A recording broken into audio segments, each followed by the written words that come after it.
aqui de novo. Já estava com saudade. Recebe aí o meu carinho. Exatamente, direito à informação. Mantenha-se atualizado. Exatamente, direito virtual. Vamos aí. Aqui a voz de Newton Marques. Metralha, bombardeia. Deixe o seu like, o seu joinha, o seu comentário. Vamos agora conhecer quais são os tipos de licença na CLT, consolidação das leis trabalhistas. Qual é a tipologia dos tipos de licenças? Aquelas que são remuneradas, que você recebe quando você fica de licença, e aquelas que não são remuneradas. Nesse giro, senhores, as licenças remuneradas são aquelas que são que o colaborador pode ausentar durante um período de tempo determinado. O colaborador da empresa, ele se ausenta por um período, por um tempo determinado. Entre as licenças remuneradas, temos a licença maternidade, licença paternidade e licenças para casamento, licença para óbito e licença militar. É de acordo com a CLT. Já a licença maternidade e paternidade está prevista no artigo 392 da Consolidação das Leis do Trabalho. A empregada gestora tem direito à licença maternidade. Qual é o prazo? 120 dias, sem prejuízo do emprego e do salário, podendo ser prorrogado por mais 60 dias, totalizando aí 180 dias. Entretanto, senhor, e no parágrafo 1º, a empregada deve, usando o médico atestado, notificar o seu empregado de dados do ofício do afastamento do emprego, que poderá ocorrer entre o 28º dia antes da participação e ocorrência. No parágrafo 2º, os períodos de descanso antes e depois do parto pode ser aumentado de 2 semanas, cada um, usando o médico atestado. Parágrafo 3º, em caso de antecipação, a mulher terá direito a 120 dias, previsto aí na lei. Também tem direito à licença maternidade as mulheres que tiveram aborto espontâneo e também aquelas que adotaram filhos até 12 anos. Entretanto, senhor, são 120 dias de licença maternidade para colaborador gestante. As empresas que fazem parte do programa Empresa Cidadã, ou a licença maternidade é 180 dias sem prejuízo ao salário.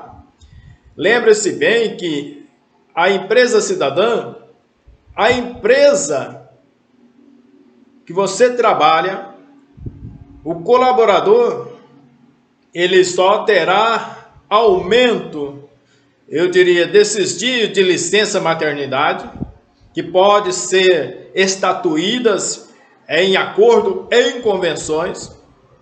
Apenas aqui é uma base, porque se tem convenções, se tem acordo, muitas vezes ela sobrepõe até o que foi legislado sobre a CLT.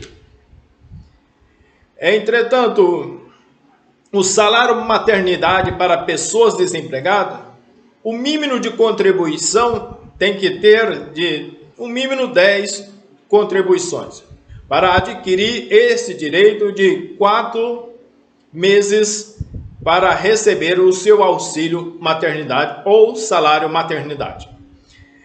Entretanto, senhores, o empregado pode deixar de comparar o serviço sem prejuízo de salário. 3, por um dia em caso de nascimento de filho no decorrer da primeira semana. O 10, até 2 dias para acompanhar consultas médicas e exames complementares durante o período de gravidez de sua esposa ou companheira. 11. Por um dia por ano para acompanhar o filho até 6 meses em consulta médica. A previsão da CLT de respeitar a licença de paternidade foi substituída pela Constituição Federal, dando ao pai o direito de se ausentar por 5 dias após o nascimento do filho. A licença maternidade dá o direito aí pela Constituição de 5 dias. Se essa empresa for filiada, está conveniada à empresa cidadã, esse dia pode ser estendido. Entretanto, atualmente a licença de paternidade, ela pode contar, ela é de 5 dias. As empresas que fazem parte desse programa de empresa cidadã pode ser estendido até 20 dias. Outro tipo de licença, que é a licença casamento. Licença de gala é o nome que uma licença para casamento recebe, de acordo com o artigo 473, inciso 2, até 3 dias consecutivos, em virtude de casamento.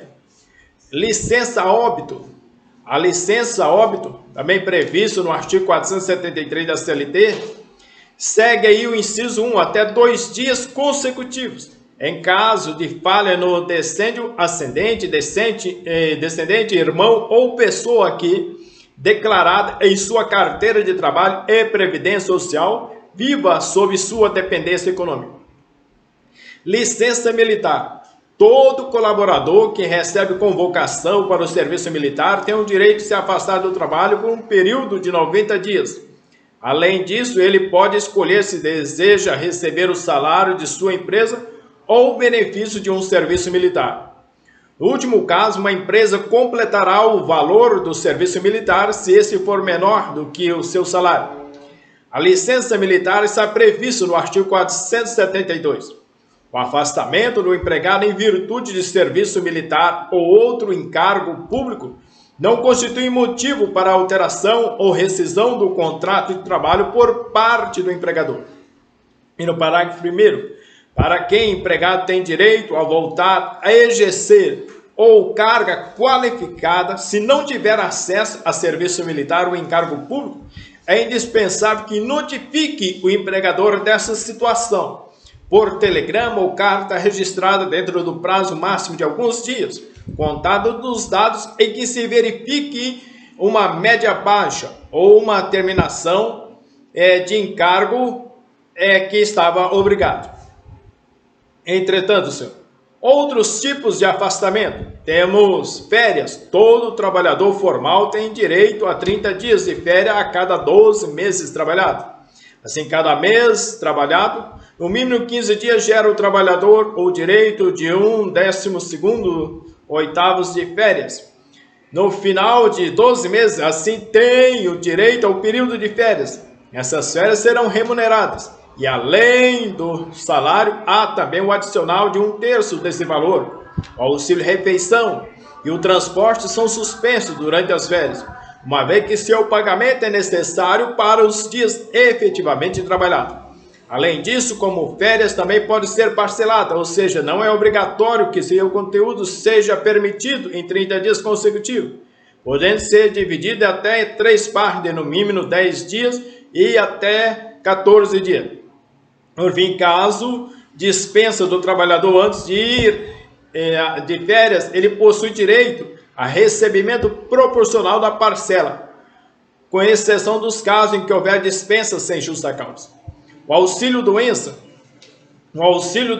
tem natureza previdenciária e correspondente ao que é a suspensão da prestação do serviço pelo trabalhador. Durante esse período, o empregador não paga os pagamentos, uma vez que os empregados passam a ser segurados pelo INSS, que paga valores mensais durante a duração do afastamento. O encaminhamento do trabalhador ao órgão previdenciário dá quando o trabalhador recebe atestado médico de afastamento superior a 15 dias. Até o 15º dia de afastamento, o empregador deve usar os ganhos. A partir do 16º dia, porém, o pagamento cabe ao INSS. é necessário uma apresentação do médico atestado e perícia. Em algum momento, como as leis e órgãos previdenciários, como atividades presidenciais, estão suspensas em razão da pandemia. Dessa maneira, o trabalhador deve solicitar o benefício pelo aplicativo Meu INSS. Lá também você pode pedir salário maternidade, licença de maternidade, aposentadoria pelo aplicativo Meu INSS. Lembramos também sobre o auxílio acidentário. Esse auxílio também tem natureza previdenciária e é pago em razão de acidente de trabalho. Enquanto a gestante ela tem estabilidade de 5 meses de estabilidade no trabalho, enquanto no caso de acidente, o trabalhador ele tem até 12 meses de estabilidade de vínculo empregatício. Assim, durante o período de afastamento do empregado, como verbas pagas ao trabalhador, são de responsabilidade do INSS e não da empresa. Esse auxílio depende do CAT ou do comunicado de acidente de trabalho. Esse comunicado deve ser emitido pela empresa, porém, caso não seja, é possível que o trabalhador ou indicador emita o documento. Entretanto, senhor, estão aqui apenas alguns tipos de licenças previstas na CLT. Um A de abraço, um F de fortalecimento. Bem-vindo, eu vou, mas eu volto agora. Um A de abraço.